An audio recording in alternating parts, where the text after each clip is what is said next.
ఓం శ్రీ గణేశాయ నమ. ఓం శ్రీ గురుభ్యో నమ. ఓం శ్రీ సరస్వత్య నమ. ఓం నమ శివాయ. ఓం నమో నారాయణాయ. ఓం శ్రీ మాత్రే నమ. రేపే రేపే వైకుంఠ ఏకాదశి, రేపే ముక్కోటి ఏకాదశి.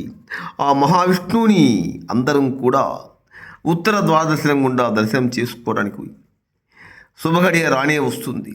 రేపే ఆ మహావిష్ణువుని ఖచ్చితంగా రేపంతా కూడా ఈ కింది నామాలతో స్వామిని స్మరిస్తూ ఉండండి. రేపు వేస్ట్ చేయొద్దు, అనవసరమైన విషయాలతో రాద్ధాంతం చేసుకోవద్దు. ఆ శ్రీహరిని కనుక రేపంతా ఉపవాసం ఉండేవాళ్ళు ఉండండి, శక్తి లేని వాళ్ళు ఖచ్చితంగా శ్రీహరిని మనసు నిండా ప్రార్థించండి. హరే రామ హరే రామ రామ రామ హరే హరే, హరే కృష్ణ కృష్ణ కృష్ణ హరే హరే, హరే రామ రామ రామ హరే హరే, హరే కృష్ణ కృష్ణ కృష్ణ హరే హరే, హరే రామ రామ రామ హరే హరే, హరే కృష్ణ కృష్ణ కృష్ణ హరే. ఈ హరే రామ మంత్రాన్ని నిరంతరం కూడా ధ్యానిస్తూ ఉండండి పంత కూడా. ఇంకా నమో నారాయణాయ, ఓం నమో నారాయణాయ, ఓం నమో నారాయణాయ, నమో నారాయణాయ అనే మంత్రాన్ని నేర్పిస్తూ ఉండండి.